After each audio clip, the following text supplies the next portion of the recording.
لس حکمونه الله عزوجل موږ ته بیان کړل. یو حکم دا و چې شرک مه کوئ، یا بل حکم دا و چې د مور پلار سره ښه کوئ، دا سرمایه ده. یو بزرګ وایي یو بزرګ وایي د یو چا په باره کې راځي، د یو کس مور پلار وایي وفات شول، نو هغه خپل مرشد و مرید بیا غږ پر وکړي چې هلکه نو کوي سم سم چلېږه، پخوا دې بې احتیاطي کول سم سم چلېږه، پخوا د مور پلار دعاګانو نیولې وې، هغه د مور پلار دعاګانې چې د سیمېټو دیوالونه و د الله عزوجل په نیز هغه در څه ولاړه بله، نو سم سم ځه د مور پلار سره ښه کوئ. دا دوم حکم و.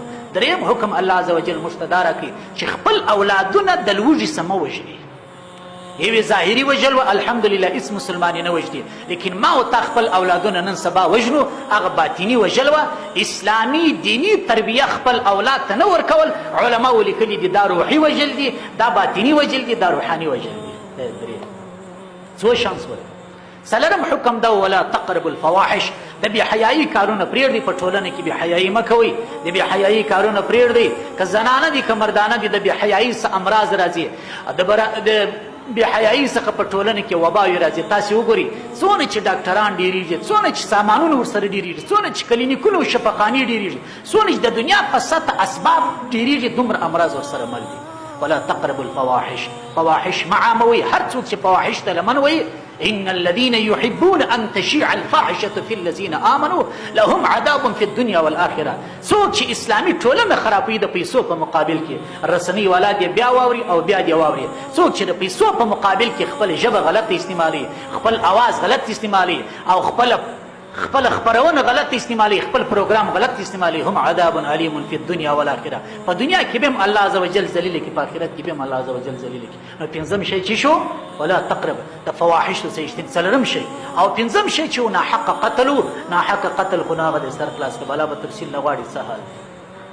پنځه شی. شپږم شی چې شو یتیمانو ته الله عزوجل فرمایي حق ورکړي، د یتیمانو سره ښه سلوک کوئ. اووم شی چې هغه څه و الله عزوجل فرمایي په طولو ترازو کې کمي مه کوئ. اتم شی چې الله عزوجل فرمایي وایي اذا قلتم فعدلوا، چې د شایدۍ ځای راغی، د فیصلې ځای راغی، عام ځای چې راغی، خبره کوئ په عدل انصاف سره کوئ، زیاتی مه کوئ. نهم شی چې هغه چیش دی وبعهد الله اوفو، د الله عزوجل سره چې موږ کومې وعدې کړي دي، د بندګانو سره چې کومې وعدې کړي دي، خلک تر ځان مه تېروئ. ما ته اکثره خلک وایي پر خلکو مو پور باندې دي، نن وخت راکړي سبا وخت راکړي، نن وخت راکړي سبا وخت راکړي. دا ټول درواغ دي. ولې خلک سړی خطا بس، ولې خلک سړی غولي. دونه معامله باید انسانو کې چې په وسي.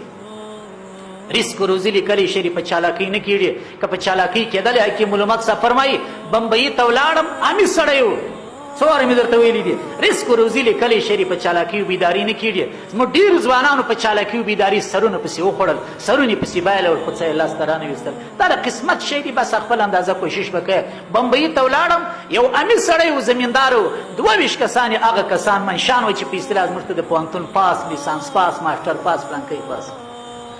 رزق و روزي اذا قلتم فعدلوا، عدل انصاف کوي په خبرو کې. لسم شی دغه دی وان هذا صراط مستقیمه. نن به دا باس ختم کو، دا ډېر ښایسته آیاتونه دي. هغه صحابي فرمایي که څوک غواړي چې د نبي کریم صلی الله علیه وسلم داسې وصیت واوري چې پر هغه باندې نبي کریم علیه السلام مهر لګولی، هغه دې د سورة الانعام دغه 3 آیاتونه په یاد کړي، دغه 3 آیاتونه ته دې ورسي او دا 3 آیاتونه دې وګوري. په دې کې الله عزوجل 10 حکمونه موږ ته کړي دي.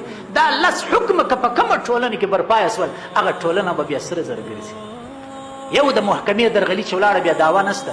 نن زموږ یوه دوسیه په 6 میاشتې نه خلاصېږي، په 6 کاله نه خلاصېږي. داسې دوستي چې په 10 کاله نه خلاصېږي. ولې دونه مشکلات جوړ؟ دا د بې انصافۍ معنا ورکوي چې موږ پر دغه آیات باندې عمل نه دی کړی. وان هذا صراط مستقیما فاتبعوه. الله عزوجل فرمایي دغه زما لار ده. د هذا سه اشاره اسلام ته ده، د هذا سه اشاره قرآن ته ده. دغه اسلام دغه قرآن الله عزوجل فرمایي هذا صراط مستقیما وهغه زما سیده لار ده. فاتبعوه، پر دغه لار باندې ولاړ سئ. ولا تتبعوا السبل، پر کژو وژو لارو باندې مه ځئ. فتفرق بكم عن سبيله، څوک چې پر کژو وژو لارې تله، هغه سړی به د الله عزوجل د لارې څخه خطا سي. فتفرق بكم عن سبيل ذلكم وصاكم به لعلكم تتقون. دا هغه څه چې الله عزوجل فرمایي ما تاسو ته وصیت کړی دی. دا 10 حکمونه واورئ او دا 10 حکمونه الله فرمایي په خپل ژوند کې جاری